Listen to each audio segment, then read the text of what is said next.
Europe during our panel because we're going to talk about what the world might look like 10 years in the future. And when I asked Gunther Wobser, the CEO of Lauda, who's about to give a keynote, what will the world look like in the future, he said to me, oh God, I don't know. As an entrepreneur, I'm just dealing with the thing that comes the next day. So I know that many of us are, but also in government, we need to plan, right? We need to plan for the future. So I'm going to ask you when we get to the panel part, we're going to do some raising of hands and get you engaged. So we're going to make this quite fun. But if I can invite Gunther up to the stage. Gunther, where did you go? There he is. Come on up. I'll move over here. He is going to tell us something about his bio and background. Entrepreneurs don't just show up. There's something about their background or life that makes them that way. You're going to share why that is. But you have some big news. Like in the last week, you had a book come out. Is that true? It was yesterday. Your book came out yesterday. Round of applause for your book. Thank you. Since I could be your PR person, what is it called and where can people get it? This is what Americans are good at, selling things. Yeah. It's just in German. It's called Neu erfinden, which means to invent yourself, but also to invent other things a new way.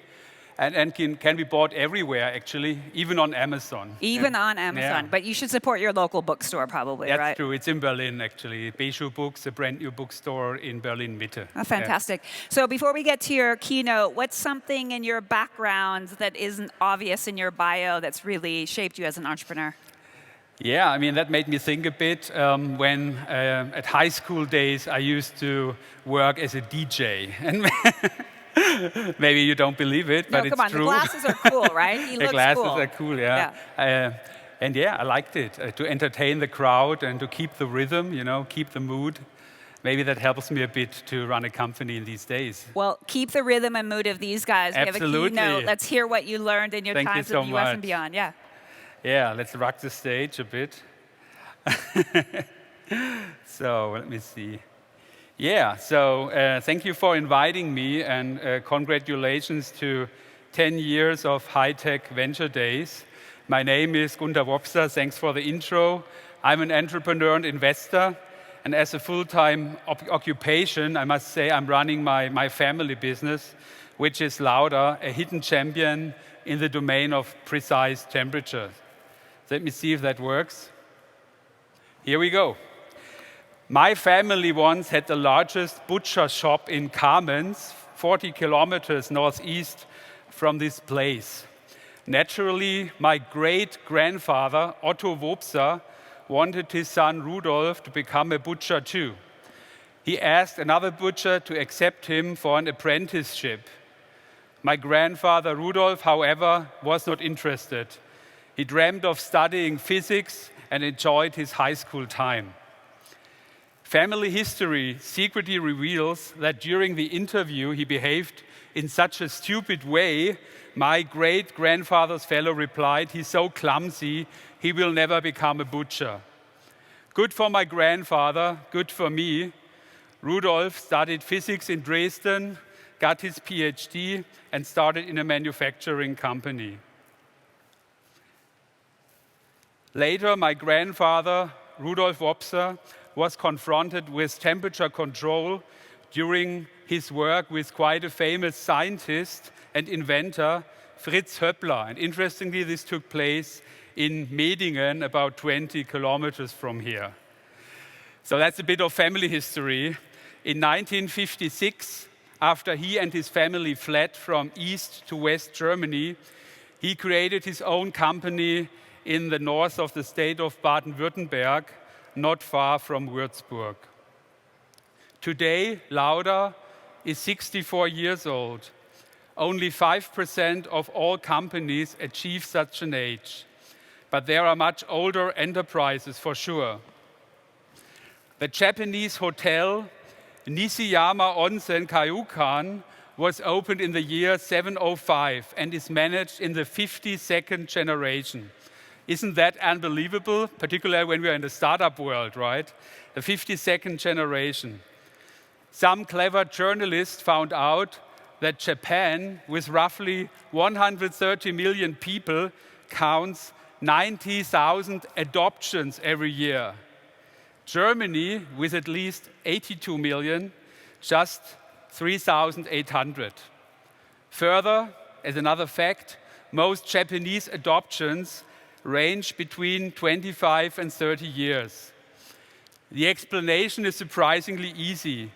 To keep businesses within the family, the person who wants to take over is adopted by the owner. And in many, yeah, it's a true fact. Yeah. You have to say true fact now in Germany, yeah, not just fact. In many cases, the promising candidates are asked to marry one of the owner's children as well to make the story perfect. That's pretty interesting. But the fundamental question I want to deal with is, how can companies become such successful to survive generations, right? How can companies become older than human beings? Let's talk about a younger rebel first. Less than a year ago, Elon Musk announced to set up a factory in the Berlin area. At that occasion, Tesla was awarded with the golden steering wheel for Model 3 and won against German competitors such as Audi A4 and BMW 3 Series. Just this year, Tesla became the most valuable car manufacturer of the world. A little bit volatile, but they are the most valuable car manufacturer right now. And I picked a German headline from a newspaper, and it's in German, but I think most people can get it.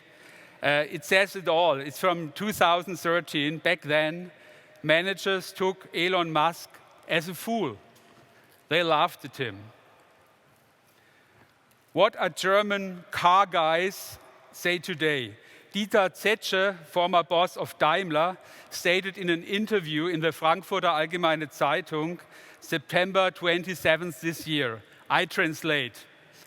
For sure, concerning electric mobility, at the moment, Elon Musk is a bit ahead.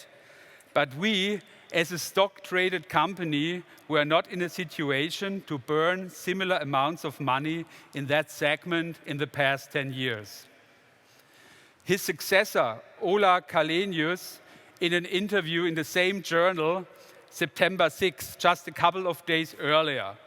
Question: why are you not building electric cars such as Tesla? The stock value of Tesla is higher than any other car manufacturer. What is Tesla doing better than Daimler with 140 years of experience? His answer is quite interesting. For sure, the future is emission-free. The future is electric.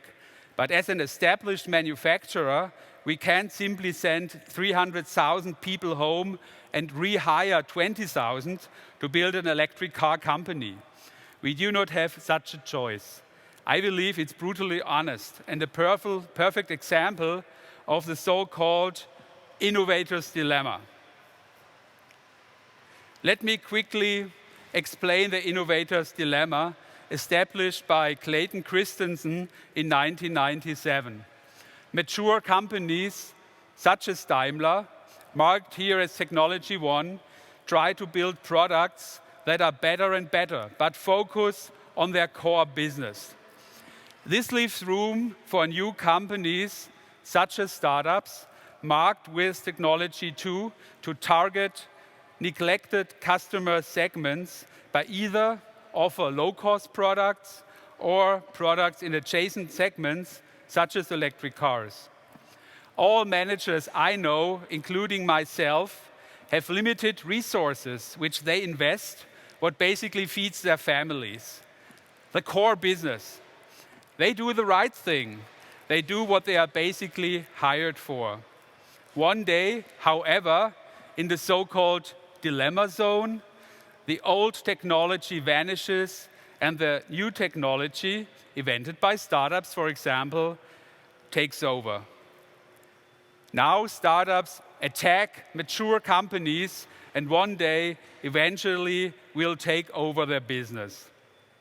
So why is the innovator's dilemma so important in these days? Because technology tremendously speeds up the process. Humans think linear, whereas technology grows exponentially. Think of computers, Moore's law, namely that computer power doubles every 12 to 24 months, is still valid, even if you think of quantum computing, for example. How to escape the innovator's dilemma? How to survive as an established, mature corporation? First, pre-order my book, Neu erfinden. It's on Amazon today, this morning. Thank you. Seriously. First, I'm deeply convinced mature companies should foster exponential innovation, which I define as innovating beyond the actual core business, beyond the actual portfolio of products and services. In a recent article on LinkedIn, I introduced the term digital buccaneers. Yeah, you like that?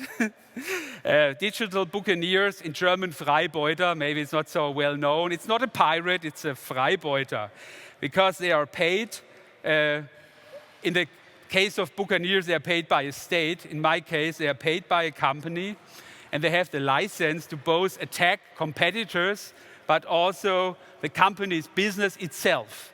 And believe me, it's a very sensitive mission, but it's an interesting mission.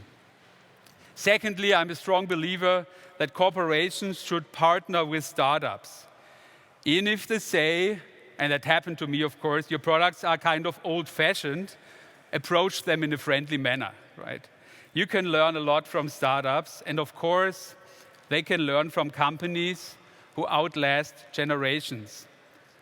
After enthusiastically looking for startups in the temperature control area, we at Lauda are currently working on a set of objectives when to start a partnership. Because the partnership has to fit both the corporation and the startup, and it can range from mentoring, investing, to even complementing the product's portfolio. Just from my point of view, just investing in a startup is a good CEO picture, but might not be the best option.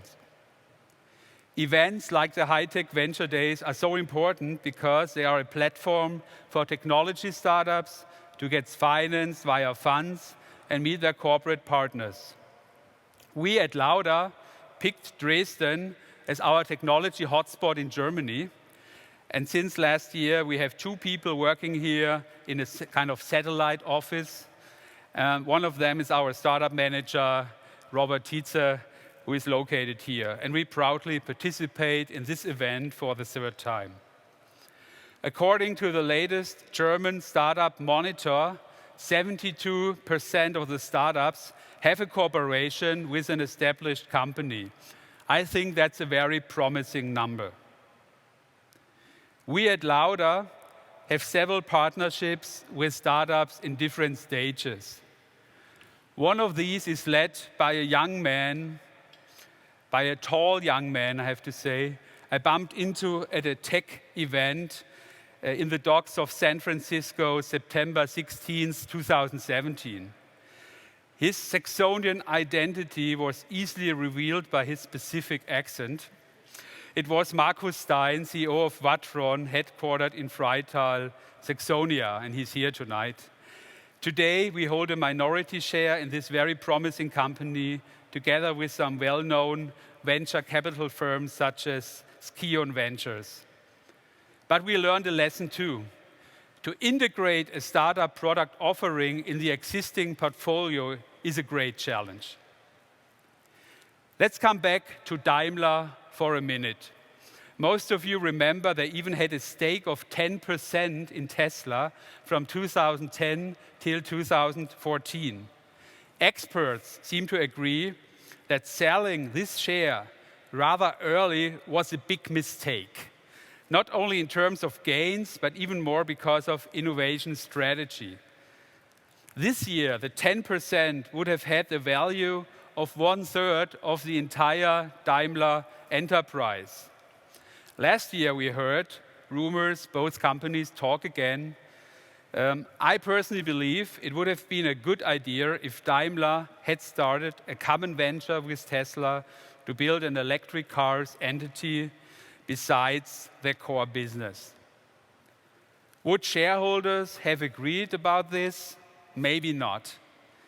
I can say that my shareholders, however, support the long-term innovation strategy of my company, even by accepting lower earnings.